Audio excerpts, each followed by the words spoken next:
Hello everyone, welcome to logic Pathshala channel. आज का topic रहेगा माइक्रोसॉफ्ट ऑफिस।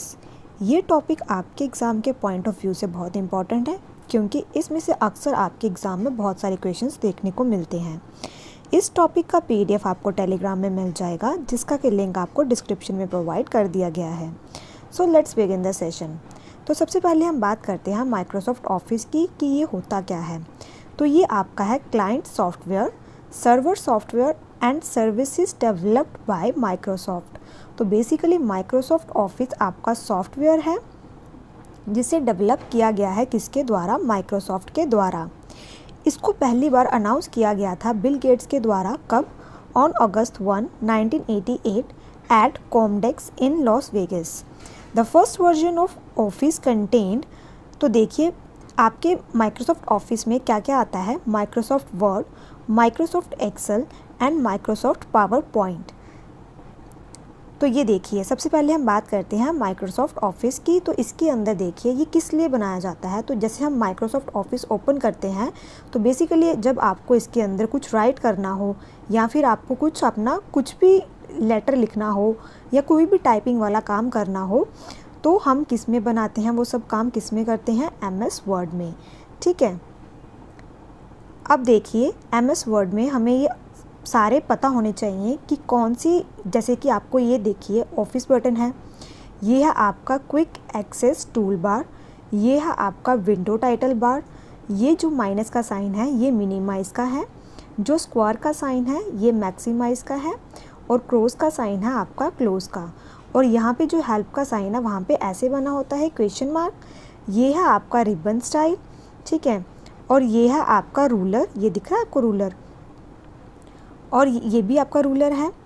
ये है आपका स्टेटस बार, जहाँ आपको पता चलेगा कि आपने कितने वर्ड्स टाइप कर लिए हैं। ठीक है, और ये है स्क्रॉल बार, यहाँ पे आप स्क्रॉल कर सकते हो। ये सारे फीचर्स आपको पता होने चाहिए इसके, क्योंकि अक्सर पेपर में ये देखा गया है, वो आपसे पूछते हैं कि स्टेटस बार कहाँ होता है, टॉप पे होता है या बॉटम में होता है। कहाँ पे है? ये है आपका बॉटम में। और आपका जो टाइटल बार है ये कहाँ पे होता है? टॉप पे। ये इसमें अक्सर बच्चे कंफ्यूज हो जाते हैं। ठीक है, इसे आप याद रखिए। अब हम आगे देखते हैं कि होम बटन में जाके हमें क्या क्या देखने को मिलता है। देखिए यहाँ पे आपको ये देखने को मिल रहा है क्या? Font size. फ़ॉन्ट साइज़ पे जब आप क्लिक करेंगे तो आप अपने जो ये आपने लिखा है उसका आप फ़ॉन्ट चेंज कर सकते हैं। अगर आपको सारे पैराग्राफ का फ़ॉन्ट चेंज करना है तो आपको सारा पैराग्राफ सेलेक्ट करके फिर यहाँ पे जितना भी उसका फ़ॉन्ट रखना है वो आप रख सकते हो। ठीक है, अगर सारे पैराग्राफ को एक ही बार में सेलेक्ट करना हो तो उसके लिए हम कौन सा शॉर्टकट यूज़ करते हैं? उसके लिए हम यूज़ करते हैं Ctrl+A। ठीक है, अब देखिए यहाँ पे आप अपने जो आपने कैरेक्टर्स लिखे हैं इसे आप बोल्ड भी कर सकते हैं, ठीक है, इटैलिक भी कर सकते हैं और इन्हें अंडरलाइन भी कर सकते हैं। उसके लिए आपको क्या करना पड़ेगा? जिसको भी आपको अंडरलाइन करना है उसे पहले सिलेक्ट करना पड़ेगा, उसके बाद अंडरलाइन कमांड देनी पड़ती है। ठीक है, इसमें से अक्सर पेपर में क्वेश्चन पूछा जाता है, एक आपका सबस्क्रिप्ट, एक सुपरस्क्रिप्ट। ये है आपकी, ये दिख रहा है बेटा आपको, ये X2, ये है आपकी सबस्क्रिप्ट, और ये जो 2 ऊपर होगा ये है आपकी सुपरस्क्रिप्ट। पेपर में आपसे पूछते हैं ये क्वेश्चन। ठीक है, सबस्क्रिप्ट रहता है तो नीचे रहेगा आपका ये ऐसे इसका सिंबल, और सुपर का रहेगा ऐसे। ठीक है, याद कैसे रख सकते हैं? ये ऊपर है ना, तो सुपर ऊपर। ठीक है, इसमें अक्सर कन्फ्यूजन रहता है। ठीक है, अब देखिए इंसर्ट में आपको अलग तरह के पेजेस देखने को मिलेंगे, जैसे कवर पेज, जैसे कि मैंने अभी ये आपका जो डॉक्यूमेंट बनाया है जो स्टार्टिंग पेज होता है उसे हम बोलते हैं कवर पेज। ठीक है, फिर रहता है ब्लैंक पेज जो कि खाली होता है। पेज ब्रेक का मतलब क्या होता है? जैसे आपने कोई चीज़ लिखी है तो आप चाहते हो कि अब वो चीज़ है, जैसे आप यहाँ पे कुछ लिख रहे हो तो आप चाहते हो कि ये लाइन अब नेक्स्ट पेज पे आए, तो उसके लिए आप कौन सा यूज़ करते हैं? Command page break. ठीक है, यहाँ पे आपको टेबल का कमांड देखने को मिलेगा। ठीक है, पिक्चर, शेप्स, आइकन्स, ये सब आपको इसी में देखने को मिलेंगे। ठीक है जी, नेक्स्ट हम देखते हैं पेज लेआउट। ये भी अक्सर पेपर में बहुत बार पूछा गया है। देखिए पेज लेआउट में क्या रहता है, जब आप पेज लेआउट के ऊपर क्लिक करोगे तो आपके पास ये रहेगा ओरिएंटेशन। ठीक है, हमारे पास 2 तरह की ओरिएंटेशन रहती है, एक रहता है पोर्ट्रेट मोड, एक रहता है लैंडस्केप मोड। तो ये है आपका पोर्ट्रेट मोड और ये है आपका लैंडस्केप मोड, और ये पेपर में बहुत बार पूछा गया है, ठीक है। नेक्स्ट हम बात करते हैं पेज कटर मार्जिन की। तो ये पेपर में ये आपका बहुत इंपॉर्टेंट है, इसे हम कैसे याद रखेंगे। तो देखिए, जैसे हमारे पास अगर कॉपी रहती है स्पाइरल वाली, तो आपने अक्सर देखा होगा जो स्पाइरल करवाते हैं हम कौन सी साइड करवाते हैं, यहाँ लेफ्ट साइड पे होता है स्पाइरल या उसके टॉप साइड पे होता है। तो इसमें क्या पूछते हैं, इसमें क्या पूछा जाता है आपके पेपर में कि पेपर कटर मार्जिन में जो आपको ये देखने को मिलता है, मार्जिन्स देखने को मिलते हैं, ये आपको किस साइड देखने को मिलते हैं। तो आपके पास तो ऑप्शन रहेगा टॉप या फिर लेफ़्ट, तो जो भी आपको ऑप्शन के अकॉर्डिंग आप इसको सेलेक्ट करेंगे, ठीक है। अब हम देखते हैं meaning of different colours underlines in document. तो जब हम MS पे कोई फाइल बनाते हैं तो उसके अंदर आपको डिफरेंट अंडरलाइंस देखने को मिलती है, जैसे red and green wavy underline, blue wavy underline, फिर ब्लू स्ट्रेट कलर अंडरलाइंस। तो इसका मतलब क्या रहता है, तो देखिए रेड जो आपकी वेवी अंडरलाइन है, इसमें क्या रहता है, when we automatically check spelling and grammar MS uses wavy red underline to indicate possible spelling error. तो देखिए, जब कोई स्पेलिंग में एरर रहता है तो उस टाइम पे वो वर्ड के नीचे आपको रेड वेवी अंडरलाइन देखने को मिलेगी, ठीक है। बात करें ग्रीन वेवी अंडरलाइन की, तो ये कब आती है, it indicate possible grammatical error. तो जब भी ग्रामेटिकल एरर देखने को मिलेगा तो वहाँ पे कौन सी लाइन आ जाती है, ग्रीन वेवी अंडरलाइन। तो कैसे याद रखेंगे, G से ग्रामर और G से ग्रीन लाइन, ठीक है। नेक्स्ट बात करते हैं ब्लू वेवी अंडरलाइन। एक रहती है ब्लू स्ट्रेट कलर अंडरलाइन। तो दो तरह की है, एक वेवी है और एक आपकी स्ट्रेट है। तो वेवी में क्या है आपका, to indicate possible instances of inconsistent formatting, जब आपके फॉर्मेटिंग में गड़बड़ रहता है, ठीक है। और जो आपकी ब्लू स्ट्रेट कलर अंडरलाइन है, ये कब देखने को मिलती है, जब हम आपको कोई लिंक शेयर करें तो देखना उस लिंक के नीचे आपको एक अंडरलाइन देखने को मिलेगी ब्लू कलर की, वो स्ट्रेट होती है, तो वो आपकी इस हाइपर लिंक के नीचे आपको देखने को मिलेगी, ठीक है। जैसे आपको कोई लिंक शेयर करते हैं, किसी भी वीडियो का अगर आपको लिंक आता है तो उसके नीचे एक ब्लू कलर की लाइन होती है ना, जैसे टेलीग्राम, अगर आपने कोई फाइल देखते हो जाके यूट्यूब में कुछ ओपन करना होता है टेलीग्राम से, तो आप जब वो लिंक देखते हो तो उसके नीचे एक देखना लाइन होती है ब्लू कलर की। अब क्वेश्चंस देखते हैं कुछ, यूजिंग द एंड की। अच्छा, एक आपका कंसेप्ट रह गया इसमें, तो आपका कौन सा कंसेप्ट रह गया है, इसमें हम क्या देखेंगे, जब भी हमें, अब जैसे आप कुछ टाइप कर रहे हो MS वर्ड पे, तो आपका कर्सर सपोज़ यहाँ पे है, ठीक है। तो अगर आप कमांड देते हो एंड की, तो ये क्या करेगा, ये जैसे सपोज़ करो आपकी लाइन यहाँ पे फिनिश होती है और आपका कर्सर यहाँ पे है, जब आप कौन सी कमांड देंगे, एंड की प्रेस करेंगे, तो आपका कर्सर कहाँ आ जाएगा, यहाँ पे आ जाएगा, लाइन के एंड में आ जाएगा, ठीक है। उसी तरह जब आपका सपोज़ करो आपने एक डॉक्यूमेंट बना लिया अपना पूरा, ठीक है, तो क्या करेगा, आपका कर्सर जैसे यहाँ पे है और आप चाहते हो कि आपका कर्सर कहाँ पे आ जाए, डॉक्यूमेंट के एंड पे आ जाए, तो उसके लिए हम कौन सी की यूज़ करेंगे, तो उसके लिए हम यूज़ करेंगे कंट्रोल प्लस एंड की, ठीक है। लाइन के लिए हम कौन सी यूज़ करेंगे, सिर्फ एंड की। कंट्रोल प्लस एंड की कब यूज़ करेंगे, जब हमने डॉक्यूमेंट के एंड पे आना है, ठीक है, कर्सर को डॉक्यूमेंट के एंड पे लाना है। सेकंड चीज़ क्या है आपकी जो आपको याद रखनी है, जब भी हम अपनी फ़ाइल सेव करते हैं ना बेटा, इसके अंदर आपकी MS वर्ड में, तो बेसिकली आपसे क्वेश्चन क्या पूछा जाएगा कि जो आपको वहाँ पे देखने को मिलेगा बाय डिफ़ॉल्ट वहाँ पे क्या सेव रहता है, तो वहाँ पे आपको देखने को मिलता है आपकी फ़ाइल पे डॉक्यूमेंट 1। तो ये देखो यहाँ पे देखने को मिल रहा है ना, डॉक्यूमेंट 1 लिखा होता है, तो ये बाय डिफ़ॉल्ट रहता है डॉक्यूमेंट 1। उसके बाद अगर आपको जैसे फ़ाइल पे जाके, जैसे यहाँ पे आपको देखने को मिलेगा फ़ाइल, जब हम ओपन करते हैं, ये दिख रहा है ऑप्शन आपको फ़ाइल का, तो यहाँ पे जाके हम अपनी फ़ाइल सेव देख सकते हैं, सेव एज़ फाइल्स देख सकते हैं, और भी बहुत सारे ऑप्शंस होते हैं, हम ओपन कर सकते हैं अपनी फाइल्स, तो ये सब आपको यहाँ पे देखने को मिलेंगे, ठीक है। अब हम देखते हैं ये वाला question, using the end key in Microsoft Word processor moves the cursor to the end of the, तो कहाँ पे जाता है, जब एंड की यूज़ करते हैं तो वो एंड ऑफ द लाइन पे जाता है, ठीक है। और अगर यहाँ पे होता डॉक्यूमेंट के लिए हम क्या यूज़ करते हैं, कंट्रोल प्लस एंड की, ठीक है। When you start MS Word the opening document has the name. जब भी हम MS वर्ड स्टार्ट करते हैं तो जब भी जो डॉक्यूमेंट ओपन होता है उसका बाय डिफ़ॉल्ट क्या नाम रहता है, तो वो रहता है डॉक्यूमेंट 1। और जब हम इसको सेव करेंगे तो तब हम इसको कोई भी नेम दे सकते हैं, ठीक है। Next question is using the home key in Microsoft Word processor moves the cursor to the beginning of the. जब हम होम की यूज़ करते हैं माइक्रोसॉफ्ट वर्ड प्रोसेसर में तो जो आपका कर्सर है ये कहाँ पे आ जाता है, तो ये आपका रहता है to the beginning of the. तो ये आपकी बिगनिंग किसकी बिगनिंग पे आता है बेटा, तो ये आता है आपके beginning of the page file document line. तो क्या इसका आंसर क्या रहेगा, तो इसका आंसर रहेगा आपका ऑप्शन डी। अगर आपसे पेपर में डाला जाएगा कंट्रोल प्लस होम की, ठीक है, तो ये आपका जो कर्सर है वो कहाँ पे आ जाता है, बिगनिंग ऑफ द डॉक्यूमेंट, फिर डॉक्यूमेंट की बिगनिंग में आ जाएगा। तो हमारे पास 4 हो गए, आप इसमें कंफ्यूज मत होना। एक रहती है आपकी एंड की, एक रहती है आपकी होम की, ठीक है। एक आपका रहेगा कंट्रोल प्लस एंड और एक आपका रहेगा कंट्रोल प्लस होम। तो ये दोनों रहेंगे आपके लाइन के लिए, जो कर्सर आपका लाइन पे काम करेगा, और ये वाले दोनों कहाँ पे रहेंगे बेटा, डॉक्यूमेंट के। कंट्रोल प्लस एंड डॉक्यूमेंट के एंड पे आएगा cursor, control plus home document के बिगिनिंग पे आ जाएगा कर्सर। अगर सिर्फ एंड की रहती है आपकी तो ये आपका जो कर्सर है वो लाइन के एंड पे चला जाएगा, और अगर हम होम की यूज़ करते हैं तो जो आपका कर्सर है वो लाइन के बिगिनिंग पे चला जाएगा, ठीक है।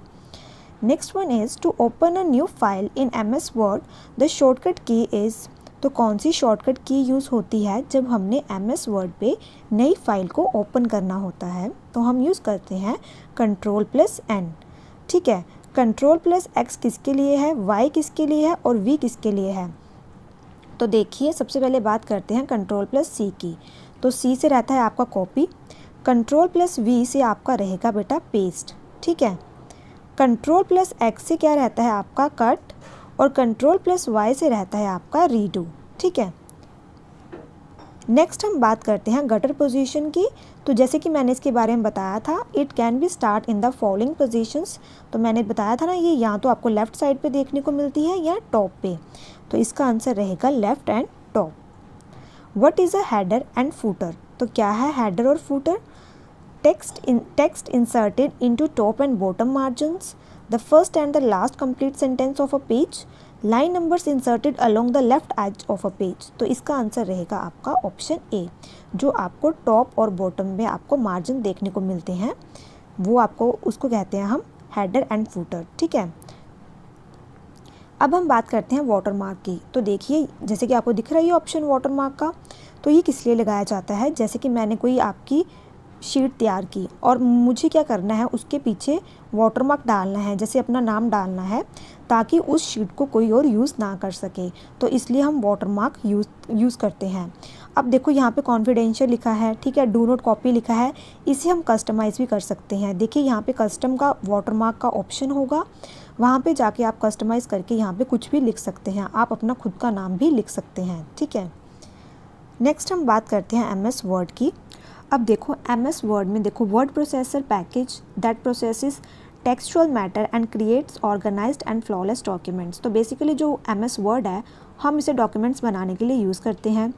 The word processor offers very useful features देखें तो क्या क्या है इसमें, speed, powerful editing and formatting features, permanent storage कर सकते हैं, graphics, object linking and embedding, spell check कर सकते हैं, मेल मर्ज कर सकते हैं। तो ये सब फीचर्स हैं आपके MS वर्ड के।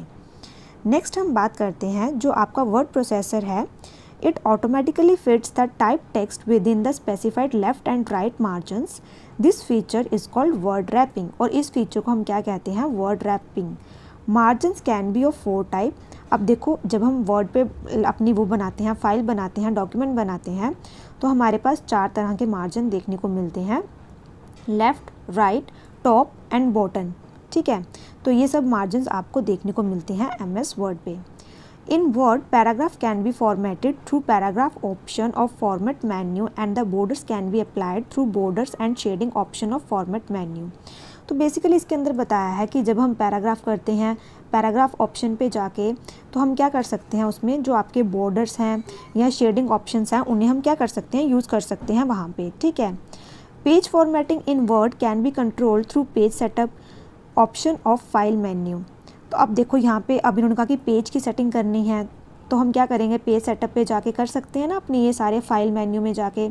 तो ये सारा पेज का जो भी आपने MS वर्ड पे जिस तरह भी आप अपना पेज बनाना चाहते हैं उसकी पूरी सेटिंग कर सकते हैं। Header and footer can be created and formatted using header and footer. ये मैं पढ़ा चुकी हूँ ना आपको MCQ में कि आप हेडर और फूटर ऑप्शन को क्या कर सकते हो, आप क्रिएट कर सकते हो, ठीक है। अब हम बात करते हैं स्पेलिंग एंड ग्रामर ऑप्शंस की। तो ये भी आपको देखने को मिलेंगे। टूल आपको क्या देखने को मिलेगा, जैसे मैंने कहा था ग्रामर चेक करनी हो तो कौन सी लाइन आ जाती है आपके उसके नीचे, अगर स्पेलिंग मिस्टेक हो तो, अगर स्पेलिंग मिस्टेक हो तो आपकी रेड लाइन आती है, रेड वेवी लाइन। अगर ग्रामर की आती है मिस्टेक तो आपकी आ जाती है ग्रीन वेवी लाइन। आप उसको ऑटो करेक्ट ऑप्शन में भी डाल सकते हैं, तो आप इसको मतलब सेटिंग करके ये सब चीज़ें भी कर सकते हैं। फिर उसके बाद टेबल्स अगर हमने इंसर्ट करने हैं वो अपने डॉक्यूमेंट के अंदर, तो आपके पास टेबल्स इंसर्ट में जाके टेबल बटन का ऑप्शन आएगा, तो वहाँ पे आप उसको टेबल को इंसर्ट भी कर सकते हो। मेल मर्ज का ऑप्शन रहता है इसके अंदर MS वर्ड के अंदर। It involves 2 files, main document and data source file to produce the merge document. The main document and the data source can handle through mail merge option of tools menu. तो mail merge option जो आपको है ये भी देखने को मिलेगा कहाँ पे, आपको MS वर्ड में। और ये पेपर में क्वेश्चन पूछा गया था रिसेंटली एक एग्ज़ाम में कि जो मेल मर्ज है क्या वो MS वर्ड में होता है कि नहीं होता। तो उसका आंसर आएगा आपका कि MS वर्ड में मेल मर्ज देखने को मिलता है। तो देखो यहाँ पे मेलिंग का ऑप्शन आ रहा है ना। अब MS वर्ड में से जो क्वेश्चंस जहाँ से आपको देखने को मिलेंगे ही मिलेंगे वो हैं आपके ये शॉर्टकट कीज़। सबसे पहले बात करते हैं Ctrl+W की। इसमें क्या रहता है, जब आप इस कमांड को यूज़ करते हैं तो ये आपकी एक्टिव विंडो या डॉक्यूमेंट को क्लोज़ कर देता है। अगर हमने किसी एक्शन को अंडू करना हो तो हम यूज़ करते हैं Ctrl+Z। रीडू के लिए हम क्या करते हैं, Ctrl+Y, redo the last action, और इसे आप कह सकते हैं रिपीट एन एक्शन। तो किसी एक्शन को रिपीट करना हो तो हम कौन सी की यूज़ करेंगे, Ctrl+Y। To save a document, document को सेव करने के लिए हम यूज़ करेंगे Ctrl+S। प्रिंट डॉक्यूमेंट, प्रिंट के लिए Ctrl+P। हाइपरलिंक अगर हमने इंसर्ट करना है तो हम करेंगे यूज़ Ctrl+K। Alt+Right क्या करेगा, arrow go forward 1 page. Ctrl+C copy, Ctrl+V paste, Ctrl+Shift+A format all letters as capital. Ctrl+B हम यूज़ करते हैं बोल्ड फॉर्मेटिंग के लिए। Ctrl+I का यूज़ होता है इटालिक। बोल्ड में देखते हो ना कि आप ऐसे अगर मैंने लिखना हो तो आपका अगर कोई वर्ड वो बोल्ड हो जाता है ना, और अगर इटैलिक में कैसे हो जाता है, ऐसे हो जाता है। Ctrl+= apply subscript formatting. तो ये सबस्क्रिप्ट फॉर्मेटिंग के लिए आपका Ctrl+= भी आप यूज़ कर सकते हैं। मैंने सबस्क्रिप्ट बताया था ना, ऐसे होती है, और सुपरस्क्रिप्ट कैसे थी, ऐसे। नेक्स्ट बात करें F1 की, तो ये ओपन करेगा, ओपन हेल्प। F4 रहेगा repeat the last action performed. F5 रहेगा open the find, replace and go to window in MS Word. F7 रहता है स्पेल चेक के लिए एंड ग्रामर चेक के लिए, जिस भी चीज़ को हम सेलेक्ट कर लेते हैं। अगर आपको किसी की स्पेलिंग चेक करनी है या आपको ग्रामर चेक करनी है तो आप उसको सिलेक्ट करेंगे और F7 प्रेस करेंगे। F12 रहता है आपका सेव एज के लिए। तो ये सब तो आप सब प्रैक्टिकली भी करके किया भी होगा आपने, और आप इसको प्रैक्टिकल करके देख भी सकते हैं अगर किसी ने नहीं किया। और ये सारी चीज़ आपके एग्ज़ाम के पॉइंट ऑफ व्यू से बहुत ज़्यादा इम्पॉर्टेंट है, तो इसे आप अच्छे से करें, ठीक है, क्योंकि इसी में से आपका क्वेश्चन देखने को मिलता ही मिलता है। एक क्वेश्चन तो इसमें से आता ही आता है कीज़ के बीच में से, ठीक है। तो यहाँ पे हमारा ये आज का सेशन ख़त्म होता है। आई होप आपको ये सेशन अच्छा लगा हो। Thank you so much for watching this session.